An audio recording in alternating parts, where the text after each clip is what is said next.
역대상 12장 32절에 이런 말씀이 있습니다. 이사갈 자손 중에서 시세를 알고 이스라엘이 마땅히 행할 것을 아는 우두머리가 200명이었다. 역대상 12장, 사울의 시대가 저물고 다윗이 왕위에 오르던 거대한 대전환의 순간이었습니다. 그때 온 이스라엘이 헤브론에 모였고요. 다른 지파들이 수만 명의 무장한 군사들을 이끌고 나올 때 이사갈 지파는 단 200명의 우두머리만을 보냈습니다. 그러나 성경은 그 적은 수가 온 형제들을 다 통솔했다고 기록합니다. 왜냐하면 그들에게는 군사력보다 강한 시세, 즉 그 시대의 흐름을 알고 마땅히 행할 바를 아는 지혜가 있었기 때문입니다. 그들은 격변하는 흐름 속에서 지금이 바로 다윗을 따를 하나님의 때임을 분별했습니다. 재미있는 것은 히브리어로 이사갈이라는 이름의 뜻은 대가가 있다 혹은 보상이 있다라는 의미라는 점이 재미있습니다. 창세기에서 이사갈은 본래 땅의 현실을 깊이 이해하고 땀 흘려 일하는 성실한 노동의 지파로 묘사가 됩니다. 그러나 시대가 흘러 역대기에 이르렀을 때 그들이 받은 가장 위대한 보상은 물질적 풍요가 아닌 위기의 때에 하나님의 타이밍을 읽어내는 영적 분별력이었습니다. 저는 여러분과 제가 바로 그러한 전환점에 서 있고 하나님께서는 모든 크리스천을 이 이사갈 지파처럼 부르신다는 생각이 있습니다. 그래서 오늘은 이사갈 자손을 묵상해 봅니다. 먼저 변화하는 세상을 생각해 봅니다. 세계 금융 질서가 근본적으로 재편성되고 있습니다. 미국 정부는 비트코인을 전략적 국가 자산으로 비축하는 행정명령을 실행하고 있고 달러 연동 디지털 화폐, 다시 말하면 스테이블 코인에 관한 연방 규제 법안이 이제 조만간 상원을 통과할 거라고 예상을 하고 있습니다. 만일 올해 통과하지 않는다 하더라도 수년 안에 반드시 통과할 것입니다. 그래서 유명한 금융기관들, JP 모건, 또 블랙록 같은 기관들도 이미 블록체인 위에서 실물 자산을 토큰화하는 데 박차를 가하고 있습니다. 여러분, 이것은 단순한 기술적 유행이 아닙니다. 제가 여러 차례 지난 몇 주 동안 말씀드리지만 금융의 본질 자체, 우리가 지금까지 알고 있었던 돈의 본질 자체가 바뀌고 있는 것입니다. 저는 목회자이자 그리고 크리스천 라이프 코치입니다. 당연히 금융과는 거리가 먼 사람이고, 그리고 아마 저와 함께 말씀 묵상으로 이 세상을 살아가시는 분들 중에는 목사가 왜 돈 얘기를 이렇게 하나라는 좀 부담감, 거부감도 있으실 것 같다라는 생각이 듭니다. 결론을 먼저 말씀드리자면 저는 사실 돈 이야기를 하는 것은 아닙니다. 저는 여러분과 제가 세상 속에 있으나 세상에 속하지 않은 삶을 살아야 하는데, 그런데 이 경제라고 하는 것, 재정이라고 하는 것, 물질이라고 하는 것, 돈이라고 하는 것이 우리의 신앙생활에 큰 영향을 미치기 때문에 저는 이 부분을 알고 넘어가자라는 내용입니다. 예수님은 유명한 기도를 올리셨죠. 하나님 아버지에게. 그들을, 제자들을 향해서 그들을 세상에서 데려가시기를 위함이 아니요 오직 그들이 악에 빠지지 않게 보전하시기를 위함입니다 라고 기도하셨습니다. 다시 말해서 크리스천은 세상을 피해서 은둔하는 삶이 아니라 세상 한가운데서 신실한 증인으로 살아내도록 부름받았습니다. 잠언 22장 3절은 이런 말씀을 기록합니다. 슬기로운 자는 재앙을 보면 숨어 피하여도 어리석은 자는 나가다가 해를 받는다. 영적인 신실함과 이 시대를 읽는 안목은 상충되는 것이 아닙니다. 충돌하지 않고 대립하지 않습니다. 존 칼뱅이 말했듯이 하나님의 일반 은총으로 주어진 지혜를 외면하는 것은 오히려 경건함이 아니라 태만함입니다.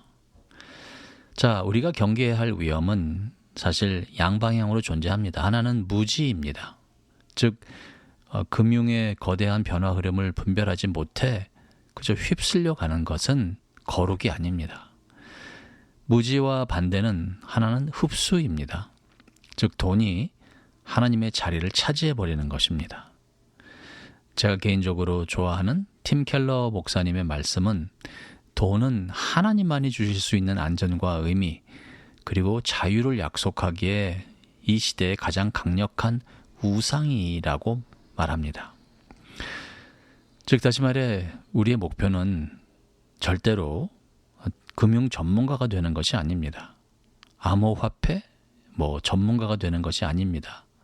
다만 제가 이런 것에 대해서 그냥 모르면서 신학적으로만 파고드는 것이 아니라는 것을 여러분과 나누고자 제 나름대로 연구하고 공부한 내용들을 성경과 아울러서 함께 제공하는 것입니다.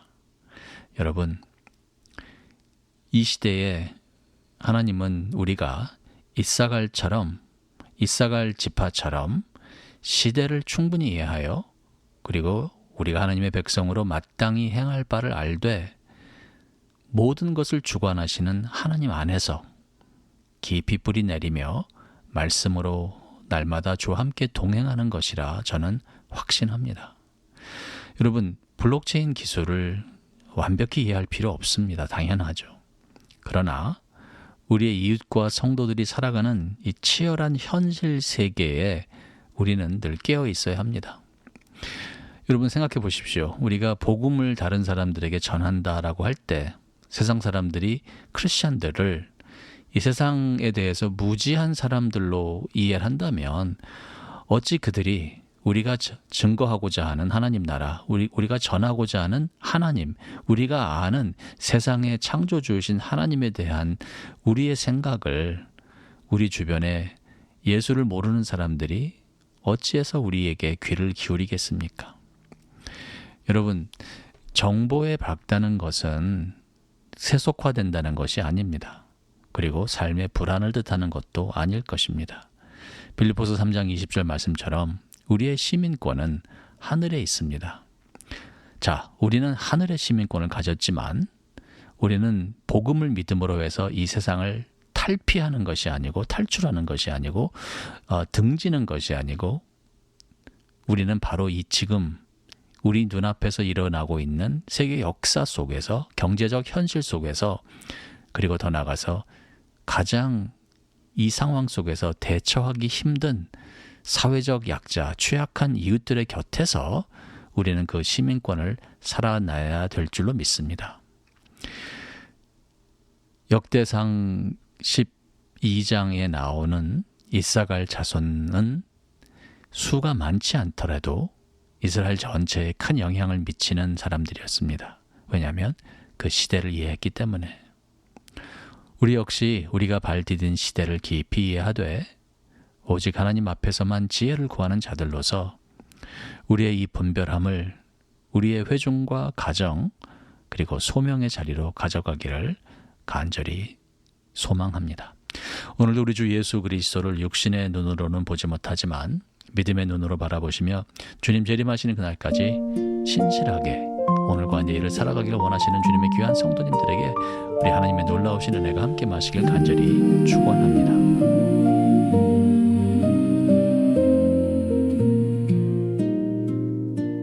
예수가 우리를 부르는 소리 그 음성 부드러워 문 앞에 나와서 사면을 보며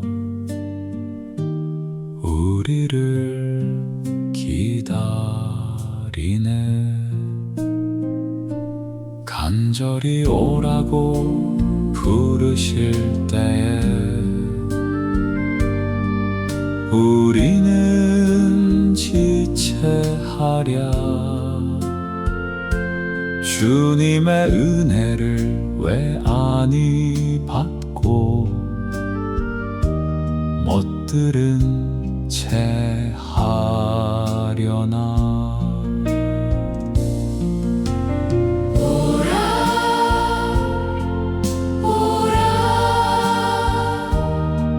방황치 말고 오라. 죄 있는 자들아 이리로 오라. 주 예수 앞에 오라.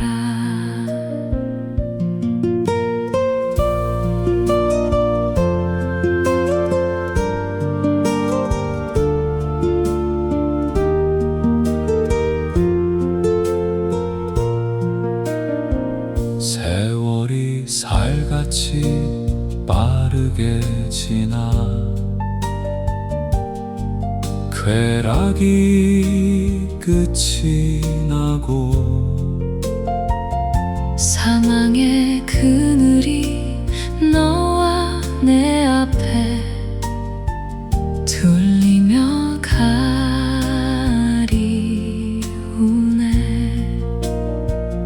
우리를 위하여 예비해 두신 영원한 집이 있어.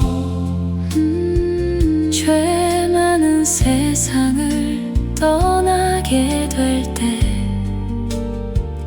영접해 주시